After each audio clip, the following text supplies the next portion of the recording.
নিরপেক্ষ নির্বাচন অনুষ্ঠানের লক্ষ্যে নির্বাচনকালীন দল নিরপেক্ষ তত্ত্বাবধায়ক সরকার। গত 15 বছর ধরে 4 নম্বর, আইনসভা মন্ত্রী দায়িত্ব পালনের সময়সীমা অনূর্ধ্ব পরপর 2 মেয়াদ নির্ধারণ।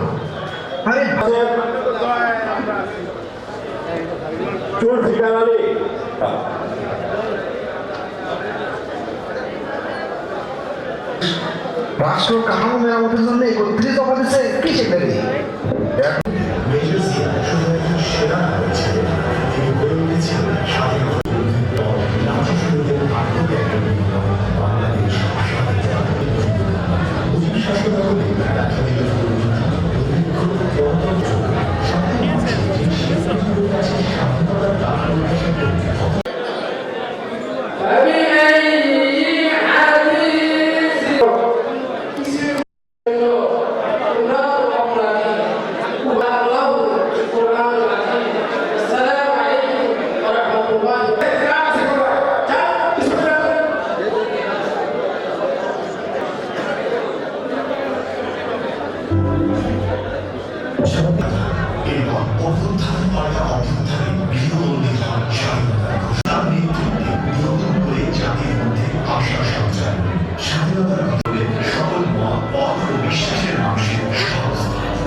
গণতান্ত্রিক বাংলাদেশের স্থপতি বাংলাদেশের স্বপ্নদ্রষ্টা জিয়াউর রহমান দেশ হারানো এমন একজন দেশপ্রেমিক দেশের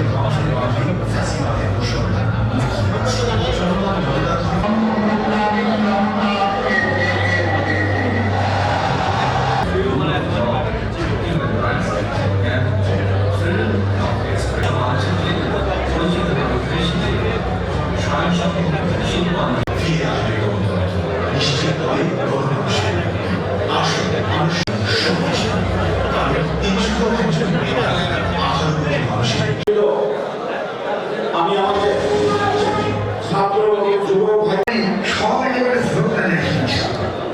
24 নারীর মর্যাদা সুরক্ষা ব্যবস্থা বাস্তবায়নের মাধ্যমে ভবিষ্যতের চ্যালেঞ্জ মোকাবেলায় সক্ষম শিক্ষিত বাংলাদেশের স্বাস্থ্যখাত সবচেয়ে অবহেলিত 27 কৃষকের উৎপাদন কিছু করা উচিত।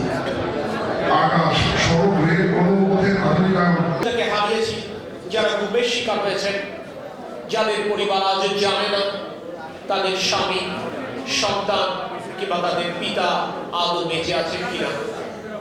এই দীর্ঘ লড়াইয়ে আমরা পাক সংস্থাতিক সহযোগিতাকে হারিয়েছি, যারা বিচার বহির্ভূত হত্যাকাণ্ডের শিকার হয়েছেন। ঠিক তেমনি বাগেরহাটে আমরা বহু সহযোগিতাকে হারিয়েছি।